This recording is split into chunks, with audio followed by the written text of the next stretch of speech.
안녕하십니까? 뭔가 여자분들의 사연만 가득한 곳에 제가 이렇게 글을 쓰려고 하니 부끄럽네요. 어떤 말부터 시작해야 좋을지 도저히 감도 잡히지가 않고요. 간단하게 저를 소개하자면 저는 경기도 외곽에서 주물 공장을 운영하는 아버지 밑에서 일을 배우고 있는 30대 후반 남자입니다. 생긴 게 멀끔하거나 잘생긴 게 아니라 그런지 연애도 사실 몇 번 못 해봤고 만났던 여자도 다 짧게 스쳐간 인연입니다. 용기 내서 고백을 해봐야 키도 작고 얼굴도 못생긴 남자랑 누가 만나주겠습니까? 늘 항상 차이기만 반복하니까 어느 날부턴가 여자를 만나야겠다는 생각조차 안 들더군요. 당연히 외로움에 시달려서 뭐 이것저것 안 해본 게 없습니다. 주위에서 소개팅도 몇 번 시켜주었고, 그런데 제가 학창 시절에는 좀 찌질했거든요. 일친 친구들한테 빵 셔틀도 하고 많이 맞기도 해서 상당히 소심한 성격을 가지고 있습니다. 그러다 보니 애프터 신청도 잘 못하고 여러모로 연애하기에 좋은 스타일은 아니죠. 생긴 거에 자신이 없다 보니까 헌팅 같은 건 꿈도 못 꿨습니다. 그런 거 아시나요? 길 지나가면 제가 네 남자친구다 이러면서 저 무시하는 이야기들도 들려오고 누가 봐도 매력이 없는 남자이다 보니까 제 팔자의 결혼은커녕 여자친구도 없겠구나 하면서 포기하면서 살았습니다. 제가 중매업체도 등록해보고 했는데 이거 순 장사 속들만 내비치고 좋은 여자 소개도 안 시켜주더군요. 괜히 수백만 원 돈만 버린 거지 뭡니까. 거기다가 연결이 어찌어찌 되어봐야 죄다 돌싱해 애가 하나둘은 기본인 여자들만 나오더군요. 저는 초혼인데 말이죠. 그래서 그걸로 업체에 따지니까 제 수준에 맞는 여자가 그 정도래요. 요즘은 뭐 남자들도 성형하는 추세고 다들 하나같이 잘 꾸미고 다니는데 제 행색이 그렇지 않다고요. 꾸미는 것도 해본 사람들이나 잘하는 거지 저 같은 사람들은 꾸밀 줄도 모르는데 어떻게 합니까? 이러나 저러나 여자 한번 만나보겠다고 돈도 많이 썼지만 결국에는 제자리 걸음이죠. 동네가 좁고 한평생을 여기서 살다 보니까 옆집이건 뒷집이건 앞집이건 다 아는 사람들이거든요. 그러니 그 안에서 결혼하기도 참 쉽지 않았습니다. 이미 동네 여자애들은 죄다 결혼했거나 서울로 떠나버렸으니까요. 명절에 매번 듣던 잔소리도 어느 순간부터 들리지 않더군요. 친척들까지도 제가 결혼하지 못할 거라고 어느 순간부터 인정하기 시작한 것이었어요. 그게 참 은근 비참하고 쓸쓸하더라고요. 저는 아직 마음의 불씨가 조금은 남아있는데 주위에서 저를 포기해버리고 낙인 찍어버리니까 이도저도 안 되는 느낌이 들고요. 제가 오죽하면 술집에 가서 돈도 엄청나게 써봤습니다. 불쌍한 아가씨 하나 구해주겠다는 심산으로다가 제 옆에 딱 붙어있을 그런 여자 하나 없겠냐고 술집도 동네는 다 뒤지고 다녔어요. 근데 없더라고요. 제 옆을 지켜줄 사람 하나 없다는 게 참 제가 많은 것을 바란 것도 아닌데요. 그저 이 한 몸 따뜻하게 안아줄 여자 하나 찾는 게 이렇게나 어려운 일일 줄 상상이나 했겠습니까? 친구들은 벌써 애가 셋인 애들도 있는데 그런 친구들 볼 때마다 부러워서 친구들도 만나지 않게 되더라고요. 그렇게 어찌어찌 하루를 버텨가면서 살고 있었습니다. 매일 주물 공장에서 아버지 일을 도와 땀을 뻘뻘 흘리며 지냈죠. 돈은 수중에 많았지만 이 돈을 쓸 일이 없으니 뭐 일을 하는데 재미도 못 느끼고 있었습니다. 여자친구만 생기면 퍼다 나를 수 있는데 하는 아쉬움이 있었죠. 그러던 도중 동네에 소문 하나가 퍼다하게 나기 시작했습니다. 바로 학창시절 저를 괴롭혔던 일진 최강식이가 동네로 돌아왔다는 소문이었습니다. 강식이는 정말 힘도 세고 키도 컸던지라 동네에서 최강 포식자라고 불리우던 놈이었습니다. 저는 그 놈이랑 눈도 마주치지 못할 만큼 힘없는 초식 동물이나 다름없었죠. 강식이 그놈이 고등학교를 겨우 졸업하자마자 사업을 하겠다고 서울로 올라가서 근 17년을 동네에 내려오지 않았던 놈입니다. 여기가 경기도에 속해 있긴 하지만 외곽이라 거의 시골이나 다름없거든요. 한번 서울에 간 아이들은 절대로 돌아오고 싶어 하지 않는 동네란 말이죠. 동네가 좁고 소문이 빠르게 퍼지는 만큼 강식이가 서울에서 망하고 이 동네로 쫓겨오듯 이사를 왔다는 소문이 났습니다. 사업이 망해도 얼마나 망했으면 야반도주했다는 소문까지 들리더군요. 아무리 지금은 별 볼 일 없는 놈이 됐다고 하지만 학창 시절의 트라우마는 생각보다 깊게 작용하고 있었습니다. 저는 그놈에게 뜯긴 돈도 많고 얻어맞기도 많이 해서 그런지 마주칠까봐 무서워서 동네 돌아다니기를 피하고 있었습니다. 최대한 공장에서 집, 집에서 공장, 그렇게만 움직이고 다니다가 아버지 심부름을 하러 철물점에 외근을 나갔습니다. 원수는 외나무 다리에서 딱 만난다고 하잖아요. 물론 제가 그놈의 원수가 될 쪽도 아니긴 했지만요.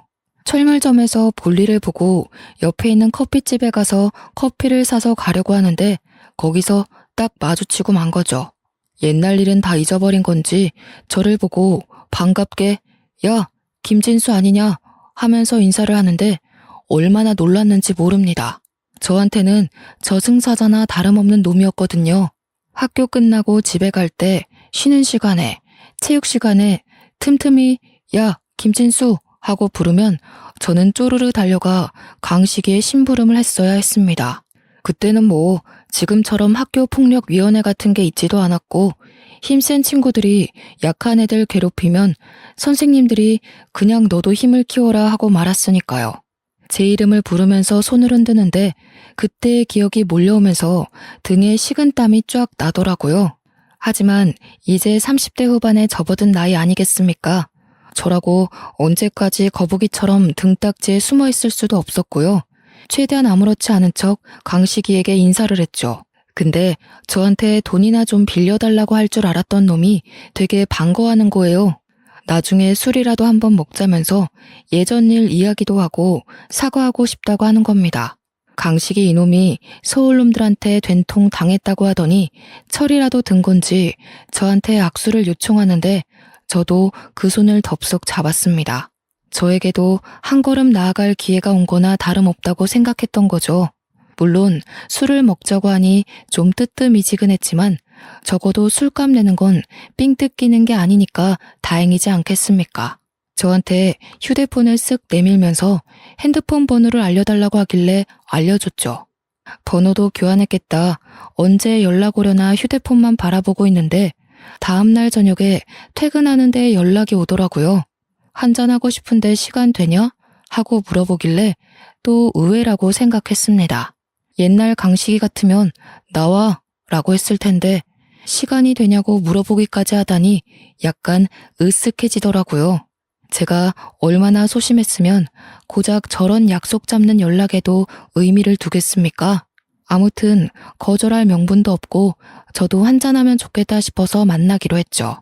동네 술집에서 이미 한잔하면서 저를 기다리고 있길래 앞에 앉아서 뭐 이런저런 이야기를 했습니다. 서울에서 사업하다 망해서 왔다는데 서울살이 이야기를 하기도 좀 머쓱해서 고등학교 시절 이야기를 했죠. 저한테 야, 그땐 미안하다 하면서 사과를 하는데 은근히 울컥하면서 마음이 녹아내리더군요. 그땐 내가 철이 없었다. 그게 멋있어 보이는 줄 알고 약한 친구들을 괴롭혔었지 하면서 이야기를 하는데 표정이 영 안 좋아 보였습니다. 내가 하도 애들 괴롭히고 다녀서 벌받나 보다. 서울에서 완전히 망했거든. 소식은 들었지? 하면서 대화를 이어나가더군요. 저는 뭐 강식이 심기를 거스르지 않고 싶어서 끄덕끄덕거리면서 장단만 맞춰주었습니다. 한 1시간쯤 지났을까 강식이가 대뜸 자기 아는 동생이 이 근처에 와 있다고 연락을 주었는데 불러도 되냐고 묻더라고요. 저도 기분이 좋았던 상태라서 누군데? 하고 물어보니 서울에서 사업할 때 자기 밑에서 일했던 동생이라고 하더군요. 별 생각 없이 그냥 알겠다, 오라고 해라 했는데 한 30분 지나서 가게로 들어오는 사람이 남자인 줄 알았더니 여자인 겁니다. 근데 상당히 예쁘고 어려 보이는 여자였어요. 평소에 워낙 여자한테 면역력이 없었던 저 여기에 바싹 얼어 있었습니다. 그러자 강식이가 킬킬거리면서 저를 놀리더군요. 고등학교 시절에도 완전 쑥맥 찌질이었는데 아직도 그러고 있냐면서 편하게 해라 하는데 편해지나요? 그 여자애가 끽해봐야 20대 후반으로 보였는데 저를 보더니 바로 오빠야 오빠야 하면서 말을 편하게 하더군요. 그러면서 저한테 오빠 너무 귀엽다 하는데 강식이가 굳어있는 저를 보면서 뭐해 너 귀엽다잖아. 번호라도 주고 받아라 하는 게 아니겠습니까? 제가 결혼정보업체에서 만난 여자들이나 주위에서 소개팅 시켜주었던 여자들과 비교했을 때 이렇게 어리고 이쁜 여자는 본 적이 없었거든요. 그래서 우물쭈물하고 있는데 그 여자애가 저한테 오빠 진짜 나 번호 알려주면 안 돼? 하고 훅 들어오더라고요. 알려달라는데 싫다고 할 수도 없고 물론 너무 예뻐서 부담스럽긴 했지만 제가 이런 자리 아니면 어디서 저런 여자를 보겠나 싶고요. 그래서 바로 번호를 알려주었습니다. 그러더니 자기가 원래는 서울에 사는데 여기 볼 일이 있어서 자주 온다고 만나면 밥이라도 한 끼 사달라고 하더군요. 남는 게 돈인데 제가 못 사줄 이유가 있겠습니까? 바로 알겠다고 했습니다. 이어진 술자리에서도 처음에 강식이 옆에 앉아 있다가 제 옆으로 와서 쫑알쫑알 말을 거는데 너무 예뻐서 눈이 부시더라고요. 사교성도 좋고 대화도 잘 이어나가고 저 같은 쑥맥에게도 관심을 가져준다는 게 너무나도 좋았습니다. 오죽하면 술자리를 파하고 집에 가는 길이 아쉬워 죽겠더라고요. 저한테 자기 이름이 이영미라고 소개한 그 여자가 자꾸 머릿속에 맴돌아서 밤잠을 설칠 지경이었습니다. 그런데 다음날 눈을 떠서 양치를 하고 있는데 영미한테 연락이 오는 게 아니겠습니까? 자기도 근처 찜질방에서 자고 일어났는데 배가 고프다면서 해장국 사줄 마음 없냐는 겁니다. 숙취 없어? 해장하러 갈래 오빠? 하고 연락이 오는데 가슴이 콩닥콩닥 하면서 이게 바로 핑크빛 연예인과 김칫국을 마시기도 하고요. 옆에 찰싹 달라붙어서 오빠 오빠 하는데 안 넘어갈 남자가 어디 있겠습니까? 그래서 바로 만나자고 했죠. 해장국도 먹고 커피까지 마신 다음에 버스 정류장까지 데려다 주었습니다. 집에 서울인데 버스 타고 지하철 타고 가려니 벌써 지친다고 하길래 저는 큰맘 먹고 택시 타고 가라고 15만 원을 쥐어주었습니다. 택시비 그 정도면 충분하지 하니까 많이도 준다고 제 어깨를 찰싹 때리는데 제 심장을 때리는 것 같은 기분이었어요. 호구라고 욕해도 뭐 어쩔 수 없죠. 그만큼 마음에 들었던 여자니까요. 택시가 와서 태워 보내는데 창문을 쓱 열더니 저한테 오빠, 나 오빠 만나러 또 와도 돼? 하고 묻는 겁니다. 그래서 당연히 된다고 언제든지 보러 오라고 나 할 일도 없고 여자도 없고 취미도 없다고 막 줄줄이 늘어났죠. 누가 봐도 관심이 있다고 대놓고 표현한 거나 마찬가지 아니겠습니까? 그러자 영미가 알겠다고 또 보러 오겠다고 하더군요. 그 뒤로 진짜 주말마다 저희 동네에 와서 저를 불러내는데 너무나도 행복했습니다. 강식이와 영미, 저 이렇게 셋이 만나서 동네 술집이란 술집은 다 돌아다닌 것 같네요.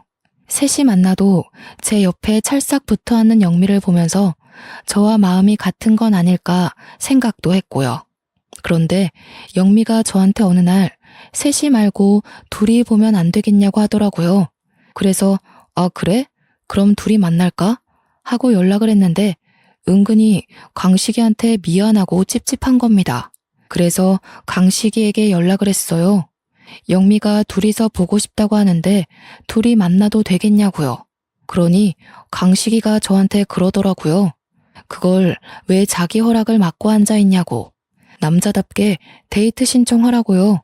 강식이까지 저를 응원해주는 분위기라 저는 용기를 내었습니다. 영미에게 데이트 신청을 했고 영미는 좋다고 주말에 오겠다고 했습니다. 제가 차가 있거든요. 그래서 영미를 데리러 가기도 하고 서울 집까지 데려다 주기도 했습니다. 서울에서 데이트를 하기도 했고 영미와 단둘이 보내는 시간이 점점 길어지게 되었습니다. 서울에 밤늦은 시간에 내려다 주고 집으로 올라가는 영미의 손을 탁 붙잡았는데 영미가 곤란해 하더라고요. 자기는 집에 들어가서 자야 한대요. 부모님이랑 같이 산다면서요. 아쉽지만 밤에 들어가야 한다는 여자를 제가 어찌 붙잡을 수 있겠습니까? 만리장성이야 언제든지 싸울 수 있다는 생각에 영미를 그렇게 집으로 보내주었죠. 그렇게 한 3개월을 만나니 영미가 저한테 투정 아닌 투정을 부리더군요. 나 오빠 자주 만나고 싶은데 집이 서로 너무 멀어서 힘들다. 나 그냥 오빠네 동네에 원룸 월세라도 하나 얻을까? 하는 겁니다. 저야 완전 땡큐 아니겠습니까? 호시탐탐 외박할 기회만 노리고 있었는데 우리 동네에서 자취를 시작하면 너무 좋죠. 그래서 큰맘 먹고 제가 신축 오피스텔을 하나 얻어주었습니다. 동네 원룸들이 죄다 낡기도 했고 보안도 별로 좋지 않아서 신축에다가 평수도 좀 있는 오피스텔이라 비싸긴 했지만 얻어주었습니다. 방이 분리형 원룸으로 되어 있어서 영미가 지내기에 딱 안성맞춤이라고 생각했거든요. 제가 오피스텔을 얻어두었다고 하자 영미가 너무너무 좋아하는 겁니다. 저희 집이랑 걸어서 15분 거리기도 했고 예상치 못하게 집까지 얻어주니 오빠 정말 통 크다 하면서 좋아하더라고요. 이렇게 좋아할 줄 알았으면 진즉에 물어보고 하나 해주는 건데 하는 생각도 했죠. 다음 수순이야 당연히 뻔한 거 아니겠습니까? 정식으로 간보는 사이 말고 사귀는 사이가 되었고 강식이도 저희를 진심으로 축하해 주었습니다. 저한테 한턱 쏘라고 하길래 진짜 비싼 밥도 한 끼 대접했습니다. 저한테 은근히 결혼하게 되면 명품 정장이라도 하나 사줘야 하는 거 알지? 하고 이야기하길래 당연한 거 아니냐고 걱정 말라고 했죠. 결혼이라니 드디어 30대 후반에 10살이나 어린 여자 만나서 결혼까지 하는 건가? 제 행복 회로가 엄청나게 돌아갔습니다. 그렇게 사귀는 사이가 되고 한 6개월쯤 흘렀을까요? 아무리 오피스텔에서 자주 본다고 해도 영미가 본가인 서울에 일주일에 3-4번은 가야 하니까 떨어져야 하는 날이 오잖아요. 그게 너무 아쉽고 서운하고 미치겠는 겁니다. 매일 봐도 보고 싶은 우리 영미를 어떻게 하면 좋을까 고민하다가 이럴 거면 아예 결혼을 하자는 생각이 들었습니다. 그래서 제가 결혼하자고 다짜고짜 프로포즈를 했어요. 당연히 준비 안 된 상태에서 말부터 나왔던 거라 영미가 당황해하고 싫어할지도 모른다고 생각했는데 영미가 울더라고요. 언제 이 말을 해줄지 기다리고만 있었다면서 당장 결혼하고 싶다고 저한테 이야기를 하는 겁니다. 저는 영미가 울자 심장이 조여드는 기분이 들었어요. 나에게도 이렇게 나를 기다려주고 사랑해주는 여자가 생겼구나. 너무 행복하다 생각했죠. 저는 프로포즈도 받아들였겠다. 처가에 인사를 하러 가겠다고 이야기를 했습니다. 근데 영미가 상당히 곤란해하는 표정을 지으면서 사실 말을 못한 게 있다는 거예요. 그래서 뭐냐, 화내지 않을 테니 지금이라도 말해달라 했더니 사실 자기가 부모님이 없대요. 그래서 저는 너무 놀라서 그동안 부모님 때문에 서울집에 가야 한다고 했던 거 아니냐, 서울집은 뭐냐고 천천히 물어보았습니다. 혹시나 영미가 결혼 못하겠다고 할까봐 화도 내지 않고 침착하게 달래면서 물어봤어요. 그러니 영미가 그러더라고요. 사실은 부모님이 일찍 돌아가셔서 이모네 집에서 눈칫밥 먹으면서 살고 있다고요. 갑자기 마음 한구석이 너무너무 아파오면서도 의문이 들더군요. 그럼 오피스텔에서 쭉 지내지 뭐하러 이모 집에 눈칫밥 먹으러 갔었냐고 했습니다. 그러자 영미가 급격하게 풀이 팍 죽으면서 이모네 집이 워낙 엄격해서 그럴 수 없었다고 했습니다. 그러면서 지금 만나는 사람이 있는 것도 모르고 어차피 결혼식 한다고 해봐야 혼주석에 앉아줄 것도 아니라면서 인사하지 말자고 하더군요. 그때는 그게 이상한 거라는 생각을 전혀 못했습니다. 그저 집에서 많이 구박을 받았구나. 그래서 이모네를 빨리 탈출하고 싶구나. 어떻게든 인연을 끊고 싶구나 하는 생각만 한 거죠. 아무튼 영미에 대한 사정을 다 알게 된 이후에 저희 집으로 인사를 하러 갔습니다. 저도 어머니를 어린 시절에 일찍 여의었기 때문에 아버지와 둘이 살고 있어서 큰 부담 갖지 말라고 했습니다. 영미에게 너스레를 떨기 위해 시집살이 시킬 시어머니 없으니 얼마나 좋냐고 묻기까지 했죠. 영미는 자기 긴장 하나도 안 했다면서 하루빨리 인사드리고 같이 살집이나 보러 갔으면 좋겠다고 했습니다. 오피스텔은 둘이 살기 너무 좁아서 제가 아파트를 매매하려고 했거든요. 우리 집에 인사를 드리러 갔는데 아버지께서 전날까지도 진짜 엄청 기대를 하셨거든요. 제가 여자를, 그것도 결혼할 여자를 소개시켜 드리겠다 하니까 눈물까지 글썽이면서 사실 자기는 완전히 포기하고 있었다고. 하나뿐인 우리 아들이 평생 혼자 늙어 죽을까 걱정했는데 마흔을 앞두고 결혼할 여자를 데리고 온다고 하니 너무 기쁘다고 했어요. 엄청나게 기대하시는 게 눈에 보여서 우리 영미를 보면 껌뻑 죽으시겠다 했는데 영미가 인사를 드리러 딱 들어갔는데 아버지 표정이 약간 오묘했어요. 분명 아침까지도 귀한 손님 잘 모시고 와라 하면서 엄청 기대하고 계신다고 이야기를 했는데 막상 영미를 보시는 순간 고개를 갸우뚱하시면서 그냥 쩝 하고 마시는 겁니다. 그날 밥 먹는 내내 아버지는 뚱하게 별 말씀도 없으시고 영미 혼자서 아버님 하면서 이야기를 했죠. 저는 그런 아버지께 실망을 했습니다. 무려 제가 결혼하고 싶다는 여자를 데리고 왔는데 그렇게 아무 반응도 없으시고 있으니 우리 영미는 얼마나 눈치를 받겠어요. 아버지 아들인 저도 눈치를 보고 있었는데 우리 영미가 속으로 한 대 받지 못하고 있는 건 아닐까 하고 상심하고 있다 생각하니 얼마나 속이 상하던지. 저는 영미를 오피스텔까지 데려다주고 집으로 돌아와서 아버지께 조금 화를 냈습니다. 어떻게 제가 결혼하겠다고 데려온 여자한테 그런 반응을 하실 수가 있어요? 저 너무 서운합니다. 하면서 이야기를 하니 아버지께서 저를 흘겨보시는 겁니다. 그러면서 어디서 만났냐? 술집에서 만난 여자냐? 하고 물어보는데 심장이 턱 멎은 듯 했어요. 어떻게 예비 며느리한테 그런 말을 하실 수 있냐고. 술집에서 만난 여자 아니라고 했죠.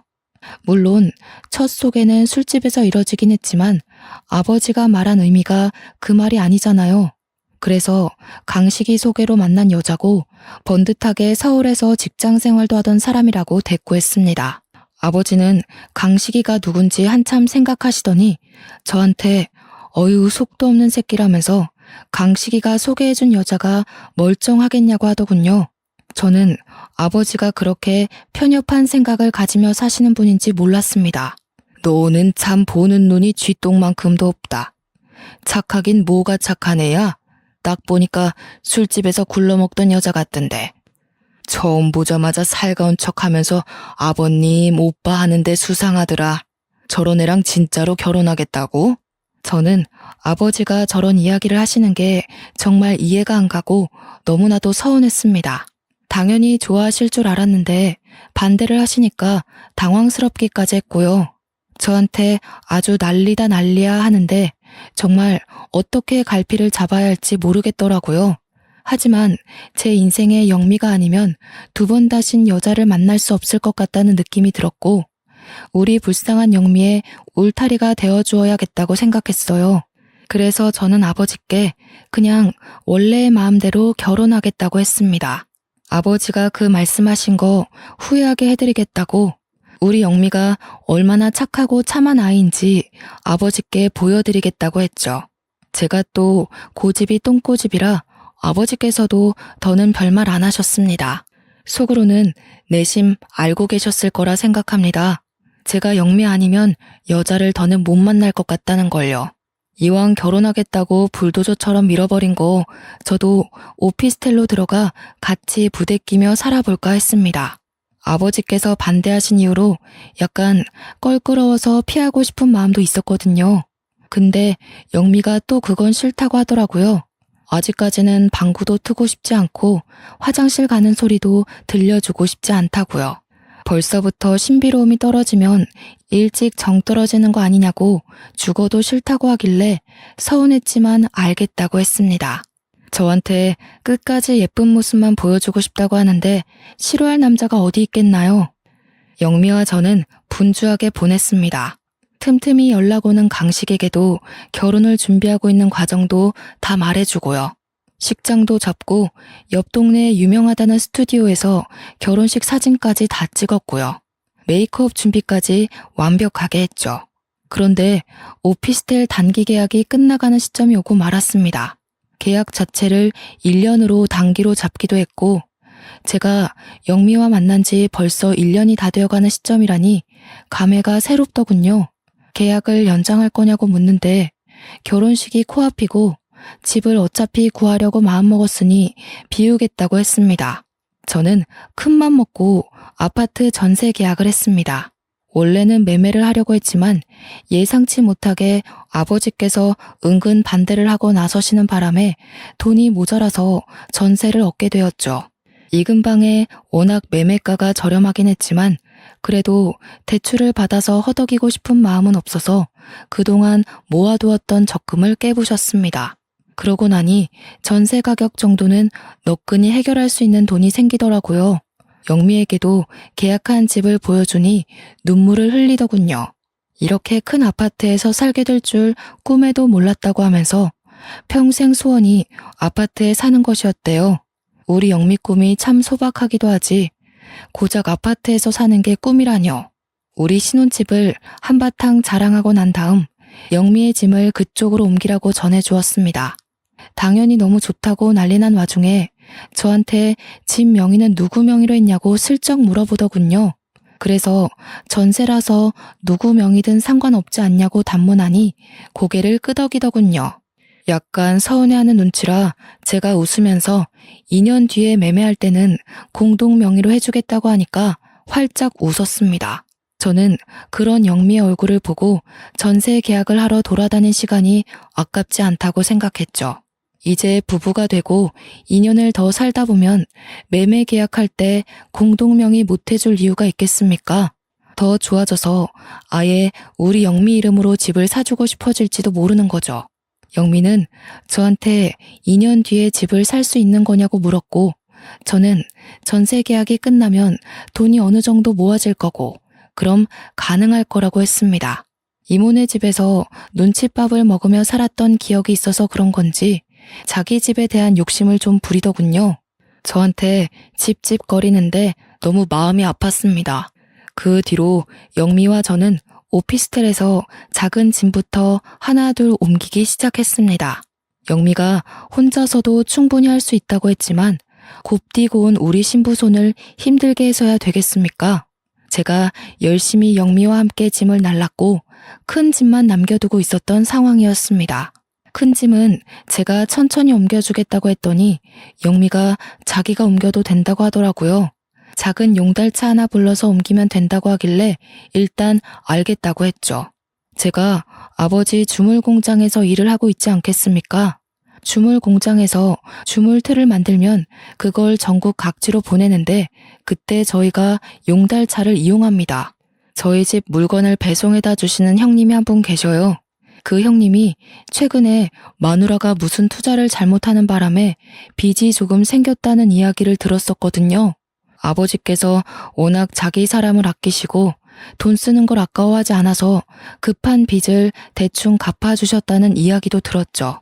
그래도 여전히 갚아야 할 것들이 남아있어서 요즘 생활이 힘들다는 이야기를 건너 들었습니다. 저는 그 형님에게 바로 전화를 했어요. 우리 애비 마누라 짐 옮기는 거 용달차로 도와주시면 일당 두둑하게 챙겨드리겠습니다. 하니까 좋다고 하시더라고요. 요즘 근데 아버지 덕에 일이 많이 늘어서 너무 바쁘다고 혹시 빈 시간이 내일 밤밖에 없는데 괜찮겠냐고 했어요. 때마침 다음날 저녁에 우리 영미가 이모 집으로 가는 날이라 저는 괜찮다고 했습니다. 영미가 요즘은 횟수가 많이 줄어들긴 했지만 그래도 이모 집에 2, 3주에 한 번씩은 가고 있었거든요. 영미 혼자 고생하는 것 같아서 정말 마음 아팠습니다. 눈칫밥 먹는 이모 집에 혼자 가서 뭘 하고 있을지 제가 인사를 드리러 가겠다고 해도 말리는 걸 보면 정말 보통 분들은 아니신 것 같은데 말이죠. 차라리 잘 됐다 생각하고 영미가 없는 동안 집을 말끔히 비워두어야겠다고 결심했습니다. 다음날 밤에 형님이랑 같이 오피스텔에 도착했는데 분명 꺼져 있어야 할 영미 집 층수에 불이 들어와 있더라고요. 뭐지, 불을 켜놓고 이모 집에 갔나 싶어서 조심스럽게 도어락 비밀번호를 누르고 들어갔습니다. 분명 영미가 없는 것도 알고 제가 해준 집임에도 불구하고 이상하게 발걸음 소리내는 게 싫어서 조용하게 들어갔습니다. 아마 누가 보면 도둑이라고 생각했을지도 모르겠네요. 분리형 원룸이라 거실과 벽이 살짝 막혀있는 구조였는데 거실에 분명 아무도 없는데 안쪽에서 소리가 나더라고요. 평형이 아무리 커봐야 원룸이니 소리도 다 들리고요. 남자와 여자가 대화를 나누고 있는데 형님에게 쉿 하고 손짓을 하니 형님도 침만 꿀꺽 삼키시더라고요. 목소리를 집중해서 들어보니 영미와 강식이가 아니겠습니까? 저는 저 둘이 왜 오피스텔에 이 야심한 밤 시간에 같이 있는 건지 이해가 안 갔죠. 아무리 서울에서 사장님과 직원은 사이라고 해도 영미는 분명 이모네 집에 간다고 하지 않았습니까? 저한테 거짓말을 치고 둘이 만나야 할 사정이 뭐가 있단 말입니까? 형님도 저의 혼란스러움을 눈치챘는지 가만히 있으셨어요. 그런데 그 둘의 대화를 집중해서 들어보니 정말 제 인생에 이런 뒤통수가 있을 수 있나 싶을 정도로 충격적인 말들이 오가는 게 아니겠습니까? 저는 눈앞이 핑 돌아서 쓰러질 것 같은 몸을 가까스로 힘을 주어 서 있었습니다. 야, 전세를 네 명의로 해달라고 하고 전세금을 들고 튀면 되는 일인데 무슨 매매까지 간다고 귀찮게 그래? 2년만 기다리면 공동명의로 매매를 해준다는데 당연히 그게 나은 거 아니야? 야, 이 멍청한 거사. 공동명의면 팔 때 둘 다 동의해야 팔 수 있는 거 몰라? 너 혼자서 꿀꺽이 안 된다고. 지금 전세 얻은 그 집도 이 동네에서 제일 비싼 집이야. 알아? 평수가 크긴 크더라. 얼마짜리 집인데? 4억짜리 집이라고. 4억. 그러니까 전세금을 빼서 들고 튀면 된다니까? 4억이면 우리 빚 다 갚지. 아니 오빠는 그걸 왜 지금 말해? 혼인신고하자는 소리는 안 하지? 그거 하자고 하면 큰일인데. 아직 등본 같은 것도 안 떼본 거 확실하지? 그거 떼봤으면 나한테 공동명의 이야기나 했겠어? 결혼식 끝나고 혼인신고 바로 하자고 하면 그때가 문제지. 어떡하지? 이미 오빠랑 혼인신고 되어 있잖아. 우리가 일단 이혼을 할까? 우리 이혼하면 위장 이혼으로 바로 걸려 들어간다고 변호사가 말한 거 못 들었어? 안 그래도 지금 빚 독촉 엄청 오고 있는데. 아씨, 대가리 아파 진짜. 이걸 어떻게 미루지? 호적이 뭐 잘못됐다고 못하나? 아, 그니까 이 멍청한 년아. 전세금 빼서 바로 톡 꼈으면 이런 복잡한 일도 없고 빚 갚고 좋았잖아. 그 이야기를 듣고 있던 저는 정말 손을 벌벌 떨었습니다. 제 다리에 힘이 쭉 빠지는 기분에 분노는 머리끝까지 차오르고 말았죠. 그러니까 영미와 강식이는 이미 부부였고 제가 돈이 있다는 이야기를 듣고는 저한테 사기를 치려고 아예 작정하고 달려든 것이었어요.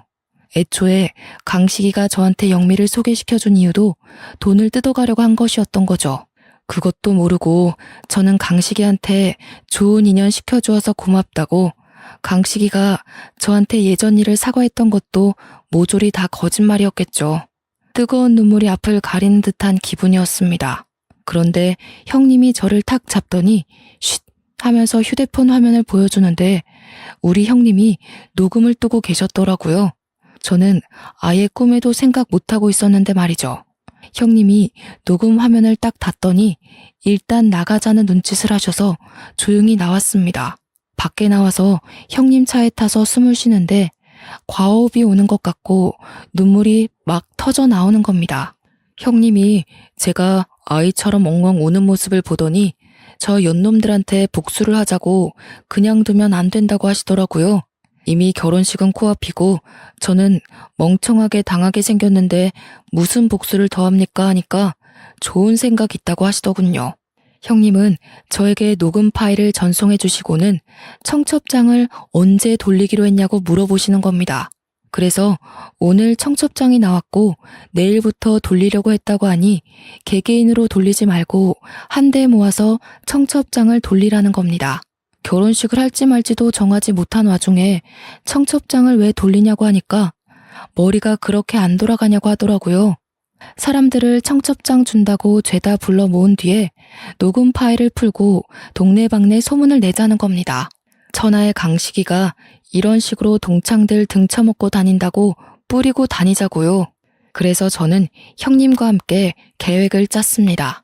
약혼식처럼 간략하게 청첩장 돌리는 자리를 마련했고 동네 사람들은 물론이고 동네 사람들의 사돈의 팔촌까지 모두 불러 모았습니다. 영미에게도 강식이에게도 약혼식 같은 자리로 영미에게 추억을 만들어주려고 하는 거니까 부담 없이 오라고 했고요. 강식이에게는 네가 말했던 명품 정장 줄 테니 꼭 와달라고 했죠. 당연히 아무것도 모르는 동네 사람들은 잔치가 열렸다고 좋아서 오시고 아들이 망했다는 소문에 한동안 집 밖을 나서지 않던 강식이네 부모님까지 모조리 오셨습니다. 사람들은 강식이에게 네가 우리 동네 노총과 결혼 주선했다며 아주 장하다 하면서 한마디씩 하셨어요. 영미는 저한테 드레스 같은 원피스를 입고 나타나서 예물 반지는 언제 주냐며 자기가 원하는 1캐럿 다이아 반지로 준비한 거 맞냐고 물어보더라고요. 저는 좋은 거 줄 테니까 조금만 기다리라고 했죠. 동네 사람들이 득시글하게 모여들었고 다들 축하의 말을 전해주고 있는데 제가 마이크를 들고 이야기를 시작했습니다. 동네 사람들 모두 이렇게 모여주셔서 감사합니다. 근데 이 자리를 결혼식 청첩장을 돌리려는 자리가 아니라 뱀 같은 두 연놈들의 추악한 실태를 까발리는 자리입니다. 제 말이 끝나기 무섭게 마을회관 전체 스피커를 통해서 마을 곳곳에 녹음 파일 음성이 뿌려지기 시작했어요. 형님이 미리 이장님한테 양해를 구해서 마을 전체를 울리는 방송 허락을 받아둔 것이었습니다. 동네방네에 영미와 강식이의 그날의 대화가 울려 퍼지고 두 사람은 얼굴이 사색이 되었죠. 아무것도 모르는 동네 사람들은 이게 누구 목소리야? 무슨 내용이야? 저기 다 뭐야? 하면서 난리가 났습니다. 그래서 저는 다시 마이크를 들고 모든 전말을 이야기하기 시작했습니다.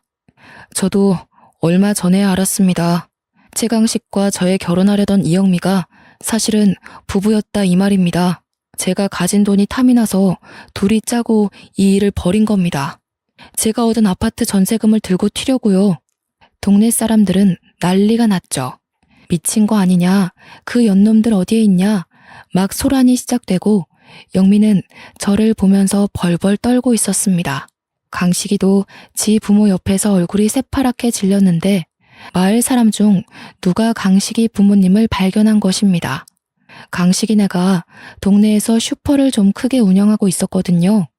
사람들이 모두 손가락질하면서 이제 강식 슈퍼에 가면 안 되겠다고 사람을 어떻게 이렇게 등쳐먹을 수 있냐고 비난을 퍼부었습니다. 동네 토박이가 하는 슈퍼라서 물건이 썩어 빠져도 우리로 팔아줬는데 더는 가지 말고 대형마트 가자면서 다들 손가락질했어요. 그러니 강식이 부모님도 사색이 돼서 강식이 등을 퍽퍽 치며 이게 다 진짜냐고 싸우고 계시고 최강식, 이영미, 너네 둘 다 내가 혼인빙자 사기로 고소할 거야. 알겠어? 그제서야 영미가 저한테 잘못했다고 돈에 눈이 멀어서 그랬는데 평생 속죄하며 살겠다고 울고불고 무릎 꿇고 빌더라고요. 저는 그대로 봐줄 마음이 전혀 없었습니다. 동네 사람들 다 온 자리에 경찰 하나 없었을까요? 저희 아버지와 제일 중마고이신 분이 바로 경찰이셨거든요.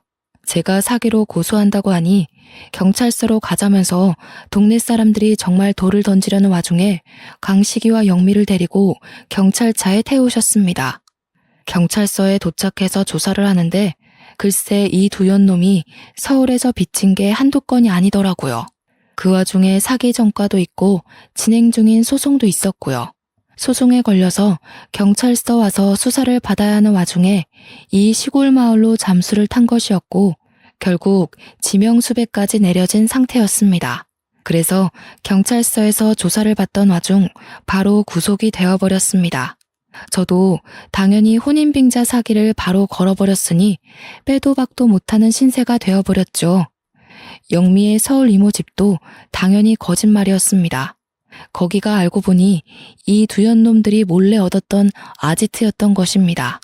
서울에서 근근히 사기치고 다니면서 숨어 지내던 아지트요. 이 동네에서 둘이 같이 있다가 저한테 걸리기라도 하면 안 되는데 서울 그 집에서 미래를 즐기고 있었던 것입니다. 그래서 저도 못 오게 한 거고 인사도 못 가게 한 거였죠. 이모는커녕 가족이라고는 남편인 최강식밖에 없는 여자였던 것이었죠. 저는 당연히 소송 진행했고 꼬박 10개월이 흐른 뒤에 승소를 했습니다.